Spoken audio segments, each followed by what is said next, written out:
राधे राधे दोस्तों, आप सभी को मेरे YouTube चैनल ब्रतन पर मैं स्वागत करती हूँ। दोस्तों, आप सभी को चैत्र मास की नवरात्रि की ढेर सारी शुभकामना। और आज माता शैलपुत्री का पहला पूजा है, यानी नव दुर्गा में आज माता शैलपुत्री की पूजा की जाती है। दोस्तों, माता शैलपुत्री को भोग प्रसाद में क्या पसंद है ये मैं आप सभी को बताती हूँ और उसके बाद पूरी कथा सुनाती हूँ। दोस्तों, माँ शैलपुत्री को क्या क्या पसंद है भोग में और क्या पसंद है प्रसाद में, मैं आपको बताती हूँ।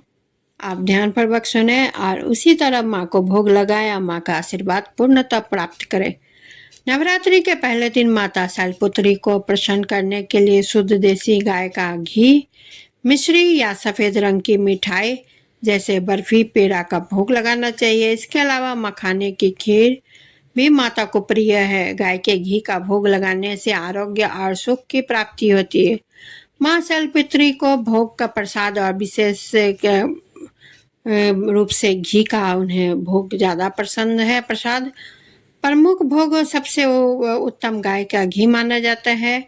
सफ़ेद मिठाई, मखाने की खीर, नारियल और मौसमी फल भी आप जरूर चढ़ाएं। अगर आपका सामर्थ्यवान है तो आप जरूर ये सब चढ़ाएं, नहीं सामर्थ्यवान है तो माँ की भक्ति या माँ तो सिर्फ अपने भक्तों की भक्ति में ही खुश रहती हैं।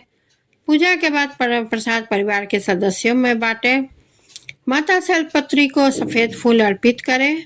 इस दिन लाल रंग के कपड़ों का उपयोग करके कलश स्थापना की जाती है।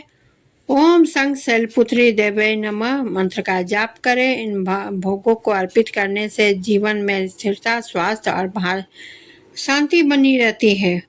तो दोस्तों, आप सभी के भी जीवन में माँ शैलपुत्री की पूरी आशीर्वाद के साथ इस कथा को यहीं समाप्त करती हूँ। आप सभी को मेरा यह वीडियो कैसा लगा कमेंट जरूर करें, चैनल को सब्सक्राइब करें, वीडियो को लाइक शेयर जरूर करें और बेल आइकन क्लिक जरूर करें, क्योंकि कोई भी नई वीडियो का नोटिफिकेशन आप तक सबसे पहले पहुँचे। इसके लिए आपको नोटिफिकेशन बेल ऑन रखना होगा। और इसी के साथ मैं विदा लेती हूँ। धन्यवाद। शैलपुत्री माता देवी दुर्गा के 9 रूप से पहले स्वरूप मानी जाती है।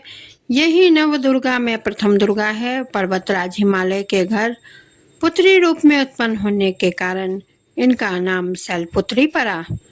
नवरात्रि पूजन में प्रथम दिवस इन्हीं की पूजा की जाती है और उपासना भी की जाती है। इस प्रथम दिन की उपासना में योगी अपने मन को मूलाधार चक्र में स्थित करते हैं। यहीं से इनकी योग साधना का प्रारंभ होता है। वृषभ स्थित इन माताजी के दाहिने हाथ में त्रिशूल और बाएं हाथ में कमल पुष्प सुशोभित है। अपने पूर्व जन्म में ये प्रजापति दक्ष की कन्या के रूप में उत्पन्न हुई थी, तब इनका नाम सती था। इनका विवाह भगवान शंकर जी से हुआ था।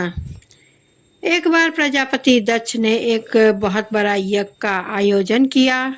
इसमें इन्होंने सारे देवताओं को अपना अपना यज्ञ भाग प्राप्त करने के लिए निमंत्रित किया, किंतु शंकर जी को उन्होंने इस यज्ञ से निमंत्रित नहीं किया। सती ने सब सुना कि उनके पिता एक अत्यंत विशाल यज्ञ का अनुष्ठान कर रहे हैं, तब वहां जाने के लिए उनका मन विकल हो उठा।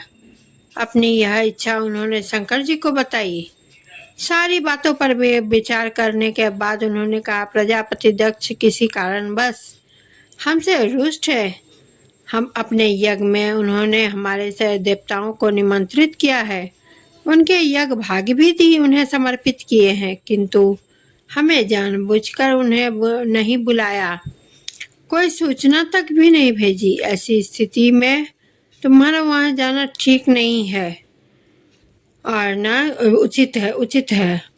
शंकर जी के इस उपदेश से सती का प्रबोध नहीं हुआ, यानी उन्हें संतुष्ट नहीं हुआ। पिता का यज्ञ देखने वहां जाकर माता और बहनों से मिलने की उनकी व्यग्रता किसी प्रकार से भी कम नहीं हो सकी। उनका प्रबल आग्रह देखकर भगवान शंकर जी ने उन्हें वहां जाने की अनुमति दे दी। सती ने पिता के घर पहुंचकर देखा कि कोई भी उनसे आदर और प्रेम के साथ बातचीत नहीं कर रहे हैं।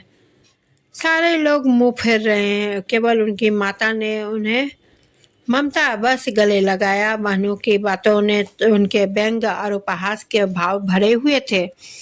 परिजनों के इस व्यवहार से उनके मन को बहुत क्लेश पहुंचा और उन्होंने यह भी देखा कि वहां चतुर्दिक भगवान शंकर जी के प्रति तिरस्कार का भाव भरा हुआ था।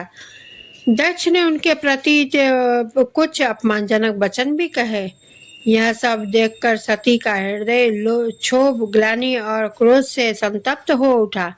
उन्होंने सोचा, भगवान शंकर जी की बात न मानकर यहाँ आकर मैंने शायद बहुत बड़ी गलती कर दी है। वे अपने पति भगवान शंकर जी के इस अपमान को सह न सकी। उन्होंने अपने इस रूप को तत्क्षण वहीं योगा अग्नि द्वारा जलाकर भस्म कर दिया। वज्रपात के समान इस दारुण दुखद घटना को सुनकर शंकर जी ने क्रुद्ध हो अपने गणों को भेजकर दक्ष के उस यज्ञ को पूर्णतः विध्वंस कर दिया। सती ने योगा अग्नि द्वारा अपने शरीर को भस्म कर अगले जन्म में शैलराज हिमालय की पुत्री के रूप में जन्म लिया। इस बार वे शैलपुत्री के नाम से विख्यात हुई। पार्वती हेमवती भी उनके नाम से है। उपनिषद की एक कथा काव्य के अनुसार इन्हीं में हेमवती स्वरूप के भी स्वरूप में से ही देवताओं का गर्भ भंजन किया था। शैलपुत्री देवी का विवाह भी शंकर जी से हुआ। पूर्व जन्म की भांति इस जन्म में भी देवी शिव जी की अर्धांगिनी हुई। नवदुर्गाओं में प्रथम शैलपुत्री दुर्गा का महत्व महाशक्तियों में अनंत है। तो दोस्तों, आप सभी को मेरी यह वीडियो कैसी लगी कमेंट्स जरूर करें। चैनल को सब्सक्राइब करें, वीडियो को लाइक शेयर करना ना भूलें और बेल आइकन को क्लिक करें, क्योंकि कोई भी नई वीडियो का नोटिफिकेशन आप तक पहुंचे। सबसे पहले पहुंचने के लिए आपको नोटिफिकेशन बेल ऑन करना पड़ेगा। और इसी के साथ मैं आप लोगों से विदा लेती हूँ। धन्यवाद।